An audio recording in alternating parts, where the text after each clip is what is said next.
Hi, today I'm going to be showing you how to make my blueberry lemon loaf from my book Wandering Palate. And this bread is not only gluten-free, grain-free, can be made dairy-free, it's also refined sugar-free and absolutely delicious. So let's get started. I've got 2 cups of almond flour here, and this is going to be the base of our bread, and I've got a 1/4 cup of cassava flour, and I've got 1 teaspoon of baking soda, and 1/2 teaspoon of sea salt, and we're going to go ahead and just whisk this together. And once you do that, you're just going to set it aside and we're going to start to combine our wet ingredients. And to make our wet ingredients, I've got 3 eggs that I'm going to put into my stand mixer, and I have a 1/4 cup of butter, but you can also use coconut oil if you want to make this a dairy-free version, so it's completely up to you. And as a sweetener, we're going to be using a 1/4 cup of honey, and you can also use maple syrup for this as well. And we've got a 1/4 cup of fresh lemon juice, and I always recommend using fresh. And we also have 1 teaspoon of lemon extract, and this is completely optional, but it does give it a really nice citrusy kick. And we've got the zest of 1 lemon from the same lemons that we got our juice from. So we're gonna go ahead and add that in as well. And that's all the ingredients that are gonna make the base of the bread. So we're gonna go ahead and get this mixing. And you don't need to overmix it, you just want it to be just well combined that we're going to add in our dry ingredients. Okay, and so now we're going to go ahead and add in the dry ingredients, and you want to do this slowly. So we're just going to do a little bit at a time, and then we'll start to mix some of it in, and then we'll continue the process until it's all completely combined. And you can actually mix some in while it's combining. Just be careful, it can be a little messy with the cassava flour. And it's pretty well combined. I'll go ahead and show you the consistency here. It should be kind of wet, but it's also very well combined. And we're gonna go ahead and remove that from our stand mixer, and now our blueberries are gonna go in. So you wanna use fresh blueberries. Definitely try to not use frozen ones. It's not gonna turn out as great. And you just wanna throw those in there and then fold them into the batter. So don't put these in your mixer because we want them to stay as whole as possible. And really it's just a few mixes and just enough to get them combined. Your dough should look like this, and now we're ready to put it into our loaf pan. So I have a 9x5 loaf pan that's been greased, and again I use grass-fed butter on this, but you can also use coconut oil for it. And we're just going to go ahead and pour in our cake mixture.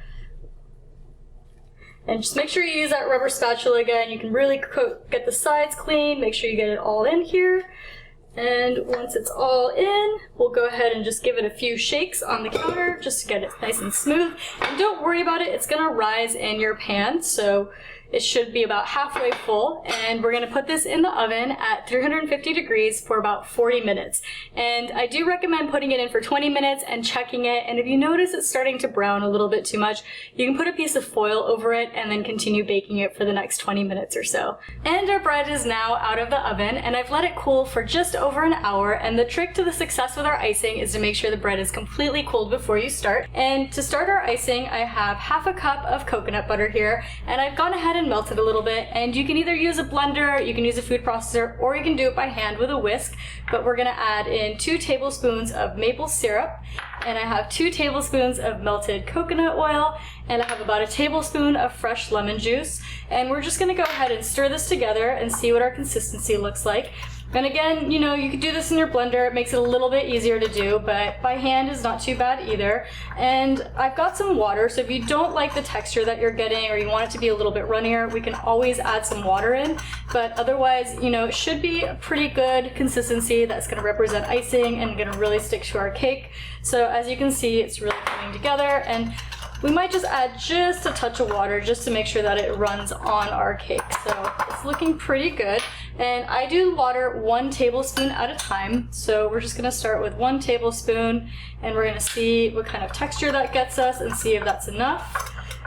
And usually I find that about 2 tablespoons is the magic number, but it really depends on how melted your coconut oil is and your maple syrup and things like that. So let's see what we look like at 2 tablespoons here. And once you've added in your water, you really want it to have a nice and creamy consistency, and it really needs to be kind of like an icing, so you can decide how runny you want it, but the thicker it is, the more it's going to stay firm on the bread. If you want it a little runnier, it's going to droop down the sides. And to apply the icing to our cake, I like to use a decorating spoon, and that helps just to kind of drizzle it on there. And so you'll just start at one end and kind of drizzle. And it's okay for it to kind of go on the edges. I actually really like it when it drips down the sides. Gets a little extra flavor on the sides of it, so go ahead and just pour that on. And we probably could have made this a little bit runnier, but as it starts to cool and warm up with the bread as well, it's going to start to melt just a little bit. And now that our bread is completely iced, we're able to dive in and see how it tastes. So let's go ahead and use our knife and slice into it here, and it should slice open perfectly. Falling off the plate a little bit here, but we're going to give it a little taste and see how it tastes. Mmm, so good. This is one of my favorite recipes in the cookbook. It's so clean, it's delicious, you can use it for breakfast, you can have it as a dessert. You can get the recipe in my cookbook, Wandering Palate, and it's available on my website, thetrailtohealth.com, or on Amazon as well.